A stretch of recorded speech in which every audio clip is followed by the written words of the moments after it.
I want to ask you something that I asked one of my guests recently. He's a professor at NYU, Mark Crispin Miller. He teaches a course on propaganda.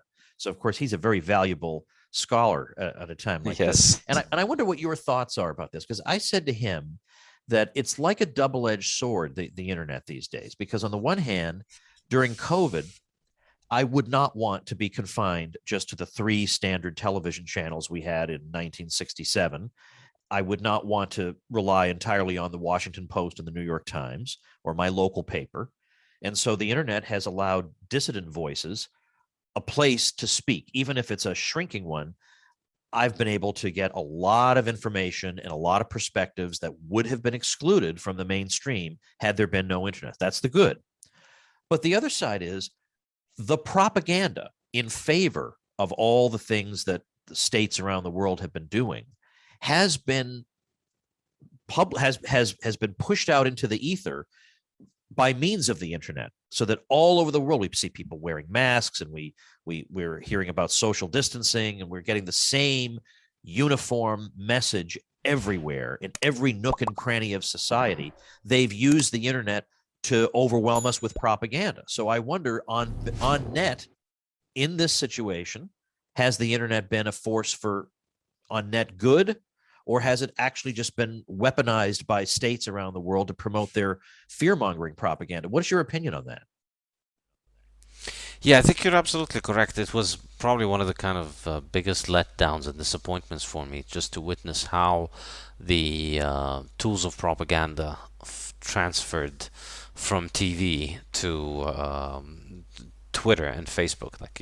It was pretty incredible. 2020 was the year in which your Twitter started functioning in weird ways. There was the time in which the retweets, the numbers of the retweets and the likes would go down, and they'd go up and down, and they'd keep fluctuating when they were suppressing specific tweets, and then there were tweets that they were promoting very clearly. It was really shocking, and I admit, I was one of the people who was very optimistic about this aspect of it, that this is it. CNN is dead. All of these traditional media outlets are dead, and all of their ability to shape people's minds and turn them into unthinking cattle, it's it's going to be gone with the internet. And then they absolutely showed me how it's done on the internet. It's done very effectively.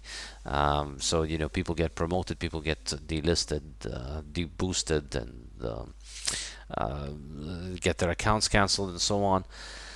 Yet still, having said that, could think about the alternative of, actually, if we'd been in 1967 or 1981, how difficult it would have been for you to get any of the kind of ideas on the hysteria from any of the sources that have produced Mail, different you would have content. had to put a check in an envelope in the mail to request somebody's newsletter that you wouldn't have known about in the first place. So there's that. Yeah, But then on the other hand, the other edge, a third edge of the sword, is people could do school over Zoom, maybe not that effectively, but in principle, you could do school over Zoom. You could have meetings over Zoom. You could work over Zoom.